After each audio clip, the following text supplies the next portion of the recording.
Добар ден, прво издание на Дневникот на Канал Плюс. Еве дел од темите кои одбележаа неделата што измина.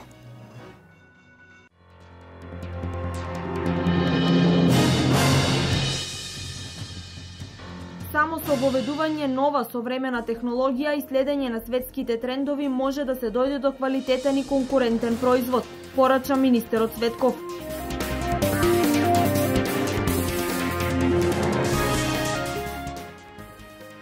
Министерот Диме Спасов вчера свечено го пушти во употреба новиот дом за стари лица во Берово.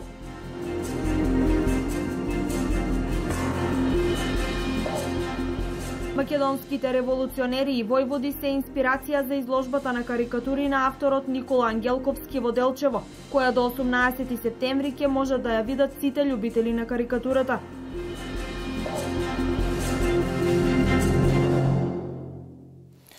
Првата младинска акција во Македонија Плачковица 75 од Штип денес одбележа 40 годишен јубилеј. Станува збор за работна акција која го има изградено патот од Штип до детското одмаралиште на Плачковица во должина од 43 километри.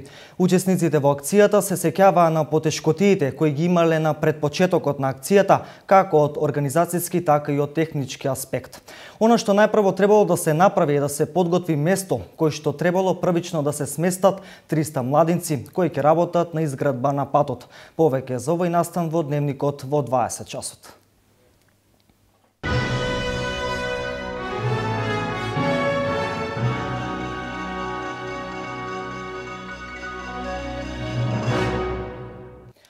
Неделава го славевме денот на независноста. Од 8 септември 1991 година Македонија испишува нова страница од својата историја, самостојно и со европски идеали.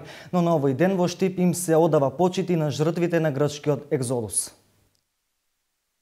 Република Македонија денеска одбележува 24 години од успешно спроведениот референдум, на кој македонските граѓани се изјаснија за самостојна и суверена држава.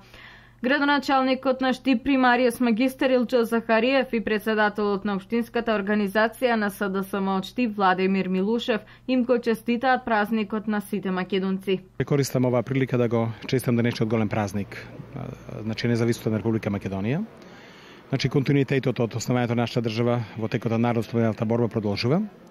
Оврска на сите раководители и на нас како раководители во локалната самоуправа во Штип да ствараме што повеќе добри дела. Со нашата скромност, посветеност, работливост, да направиме што повеќе работи за нашиот град, на тој начин навеќе ќе допринесеме да народот ни живее добро и убаво.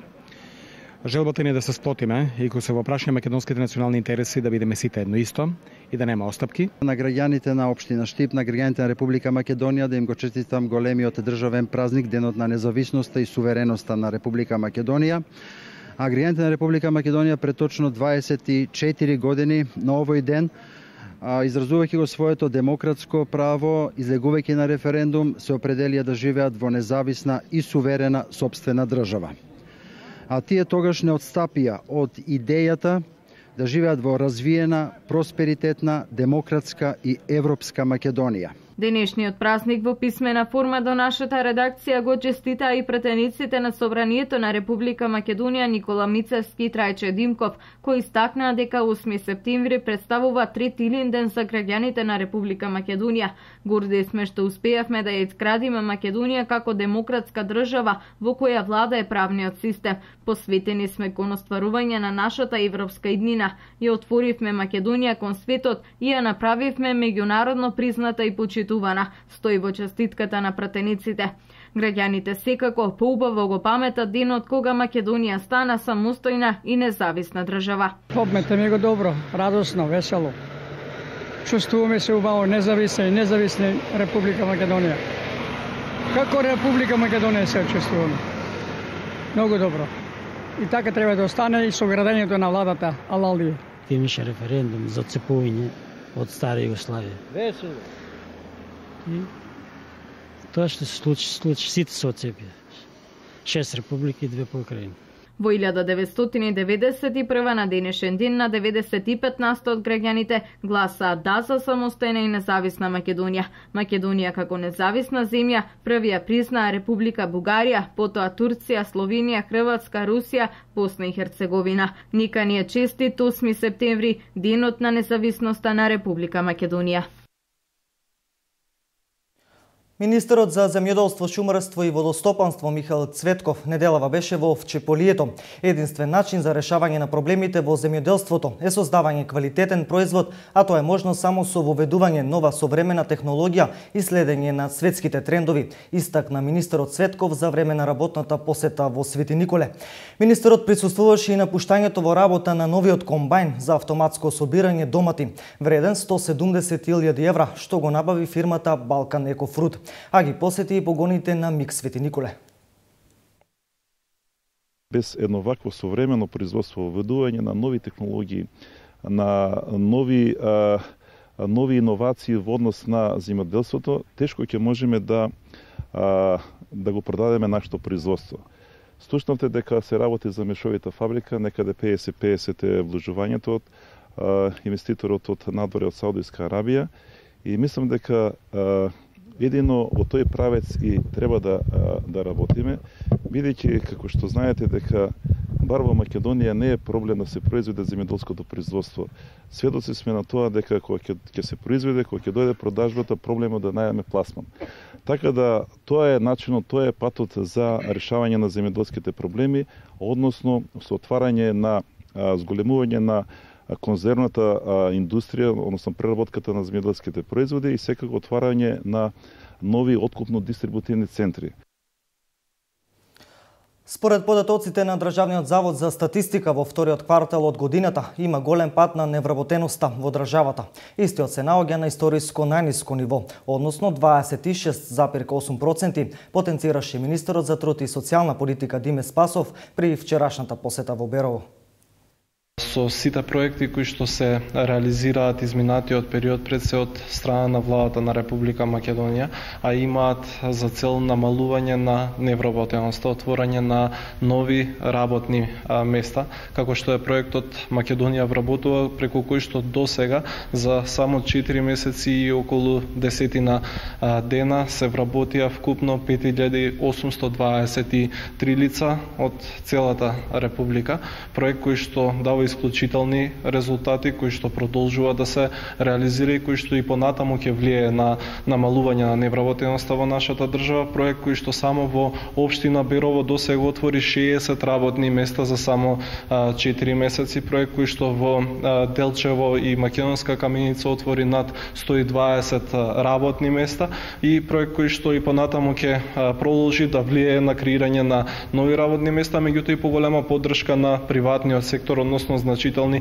субвенции од страна на државата за развој на сопствениот бизнис. Исто така и преку оперативниот план за вработување, преку активните мерки, како што е грантот за само вработување, само оваа година досега се поддржа 500 приватни компании, односно со грант средства да се отворат нови приватни компании. До крајот на годината очекуваме оваа бројка да достигне околу 1000. Исто така со мерката за вработување на млади до 29 години со една година ослободување од плаќање за придонеси за приватните компании, за околу година и пол се вработи околу 9600 млади лица. Сите овие мерки, како и новите странски инвестиции, отварањето на нови фабрики широм Република Македонија влијаат да се создадат нови работни места во повеќе општини во нашата држава, да се намали невработеноста на територијата на цела Република.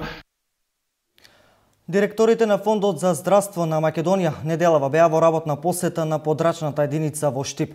Владата ги изгласа измените, односно поволностите за инвитро оплодување. Ова беше една од темите на одржаниот состанок во Фондот за здравство во Штип. Директорите на Фондот за здравствено осигурување на Република Македонија денеска беа во посета на подрачната единица на ФЗО Штип, каде директорот на Фондот за здравствено осигурување Сашо Стефановски ги соопшти деталите околу измените во Законот за здравствено осигурување. Во една седница владата на Република Македонија помина предлог измените кои се однесуваат за возможување бесплатно инвитро оплодување за трето и четврто дете. Со измена на Законот за здравствено осигурување, кој што веќе помина на влада, се дава право за обид за трето и за четврто дете за инвитро до 3 обиди. Исто така со измените на законот, како што објави премиерот, се предвидува ослободување од партиципација на граѓаните кои што ќе добијат право да остварат инвитро постапка, со што ги ослободуваме од плаќање на 6000 денари. Ова ќе важи за сите оние лица кои што ќе се обидат да добијат дете по пат на инвитро за прво, второ, трето и четврто дете до 3 обиди. Ова е исклучително позитивен проект кој што е во насока на помош на оние лица кои што имаат проблем тоа да го направат по природен пат и се разбира ќе значи олеснување за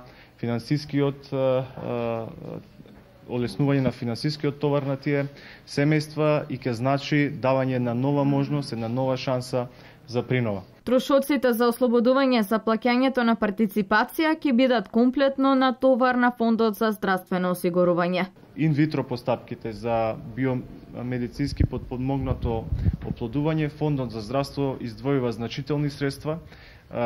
Задоволни сме што најголем дел од поднесените барања се одобруваат и се позитивни, како што и најавивме и во некои од претходните наши пресконференции.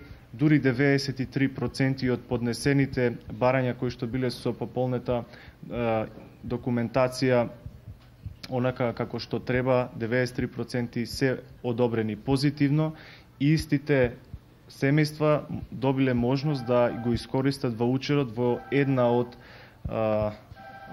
здравствените установи со кои што ние имаме склучено договор. Што се однесува до аплицирањето по електронски пат, кое е воведено во месец април, значително ја олеснило работата и ги надминало грешките кои ги правеле осигурениците и нивните гинеколози. Инаку од вкупно 7 ординации во државата кои ќе вршат инвитро оплодување, една од нив е и штипска ординација.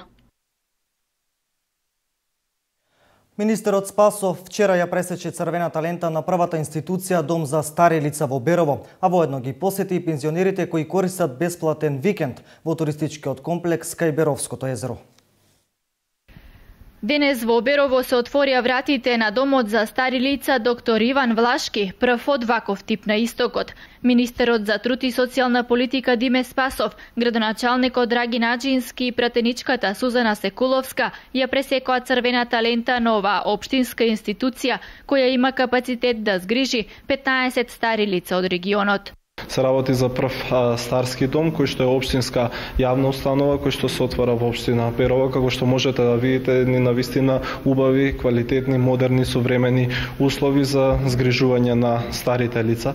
Верувам дека приоритет ќе имаат оние кои што имаат пониски примања и кои што се во потешка здравствена состојба. Позитивно е да се истакне што еден стари руиниран објект сега представува една модерна институција како резултат на ангажманот на градоначалникот на општина Берово. Би сакал да му честитам за посветеноста, за наоѓање на доволно средства преку донатори за да се реновира целосно овој објект, додека пак Министерството за труд и социјална политика целосно го опреми објектот со соодветна опрема за 24 часовно згрижување на старите лица. Се работи за инвестиција од околу 140.000 евра во прва фаза. Од Домот за стари лица во Берово се подготвува и уште еден објект кој ќе биде втора фаза од овој проект побеѓу општината, инвеститорот и Министерството. Повторно фондацијата Холандија, Македонија и општината направија договор за понатамошна соработка и ценејќи дека треба да има одржливост во работењето на проектот, а со овој капацитет одржливоста е сега на границите, се договоривме да изградиме уште еден објект за да го дуплираме капацитетот, со тоа што со зголемувањето на бројот на корисниците ќе има и финансиска одржливост на институцијата на објектите, а и ќе се овозможи поголем број на корисници да престојуваат во објектот.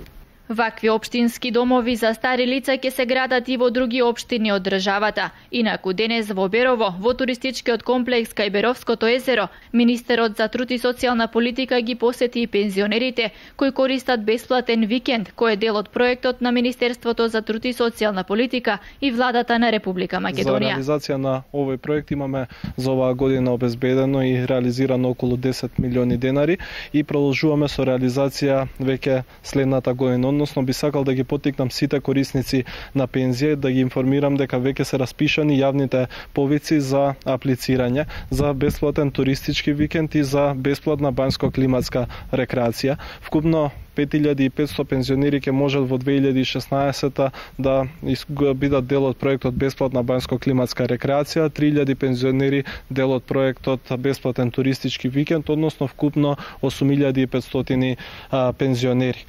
На пензионерите од Пробиштип и Крива Паланка им годи меѓусебната дружба и воздушната бања на чистиот Малешевски крај. Многу ни се допаѓа, многу е убаво. Многу сме задоволни. Прв пат користам и прв пат сум у овој крај, многу ми се бендисува. И Берово, и планината, и езерото, се е прекрасно. Многу сме задоволни од амбиентот кој што ни е понуден во овој хотел. Убаво се чувствуваме, најбитно е што се дружиме и така сакаме и друг пат да добиеме можност да одеме пак на друго место. Градоначалникот Начински горд што туристичките комплекси во Берово се користат и за вакви крупни проекти кои за пензионерите многу значат. Ние како локални самоуправи, како општини се трудиме да си ги промовираме општините, поготово тие кои како приоритет го развиваат туризмот како стопанска гранка и мислам со тоа што и Берово е одбрана од страна на Министерството за труд и социјална политика како туристичка дестинација за посета на пензионерите и учество на тој проект, мислам дека најдобро можат тие да го промовираат туризмот, да ги промовираат убавините на Малешевијата. За пензионерите значи уште еден проект кој е многу добро прифатен, уште повеќе што еве и сега додека трае конкурсот за идната година има големо интересирање, се јавуваат во Сдруженијата на пензионерите, во фондот и така натаму. Мислам дека ќе има сигурно над 20.000 пензионери што ќе конкурираат за овие 3000 луѓе што ќе користат овој бенефит идната година. Проектот за бесплатен туристички викенд продолжува и во 2016 година, најави министерот Спасов. Македонските револуционери војводи се темата на изложбата на карикатури во Делчево. Изложба на авторот Никола Ангелковски, која до 18 септември во фоајето на спомен дом Асном во Делчево ќе може да ја видат сите љубители на карикатурата.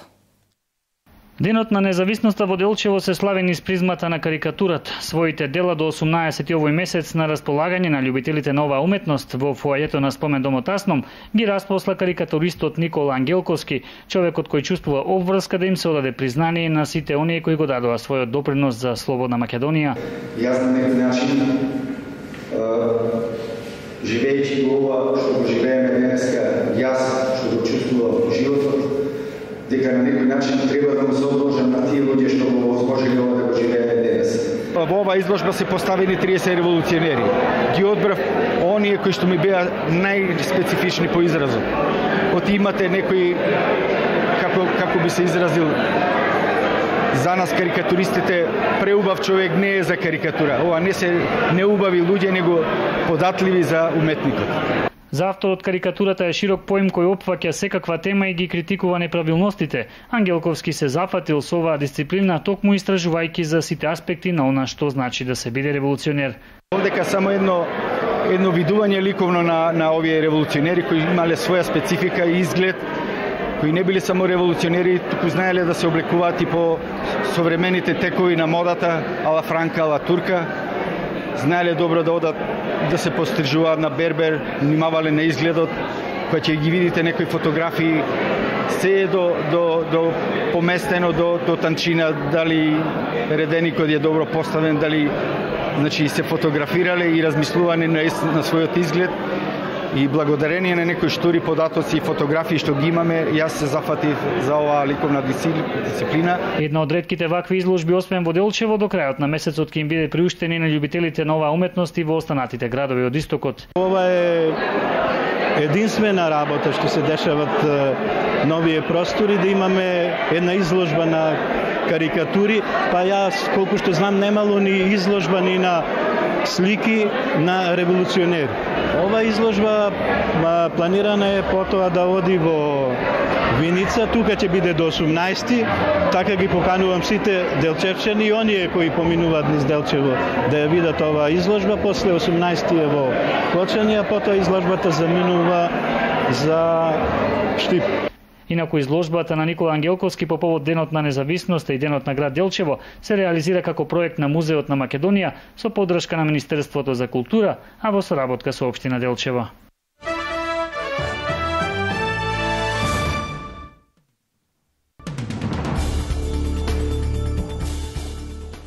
Во 83 од вкупно 85 субјекти на Руската Федерација денеска се одржуваат регионални избори. Денешните избори се рекордни според бројот на мандати што треба да бидат прераспределени, но и според бројот на кандидати. Директни избори за гувернатори ќе се одржат во 21 регион. Во 11 субјекти жителите ќе избираат регионални законодавни собранија, а во 23 регионални престолнини ќе има избори за градски парламенти.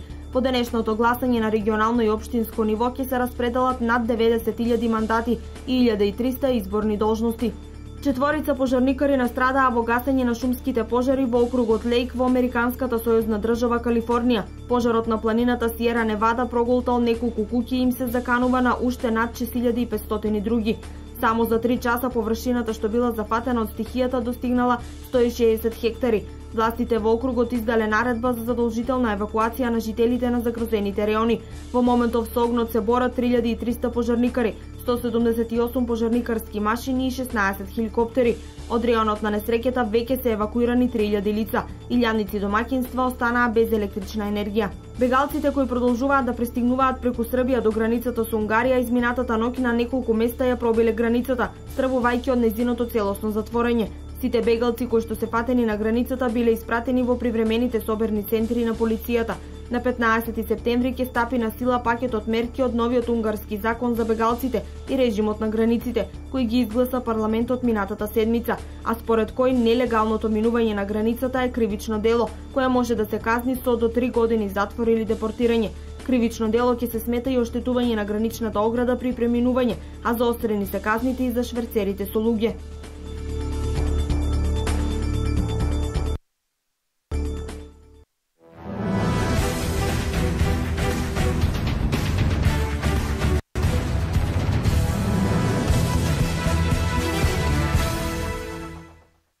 По пауза од 2 недели поради квалификациските настапи на македонската репрезентација, денес ќе се одиграат надпреварите од 6-тото коло во првата македонска фудбалска лига. Во 6-тото коло се среќаваат екипите на Младост Силекс, Шкупи Работнички, Вардар Хоризонт и Металург Брегалница. Овие надпревари ќе се одиграат денес со почеток во 16 часот, додека надпреварот Шкендија Ренова ќе се одигра утре во истиот термин. Италијанската тенисерка Флавија Пенета го освои трофеот на годинешното издание на Гранд Слем турнирот во Њујорк. Таа синоќа во финалето за нешто повеќе од 1,5 час игра ја совлада со народничката Роберта Винчи со 2:0. Најстарата победничка на турнирот во Њујорк заработи $3,3 милиони. Во машкото финале пак на US Open вечерва ќе играат Новак Ѓоковик и Рожер Федерер. До сега двајцата имаат одиграно 41 меч, првиот во Монте Карло во 2006 година. Федерер има водство од 21:20 во добиени мечеви, а предност има и на терените на US Open 3:2.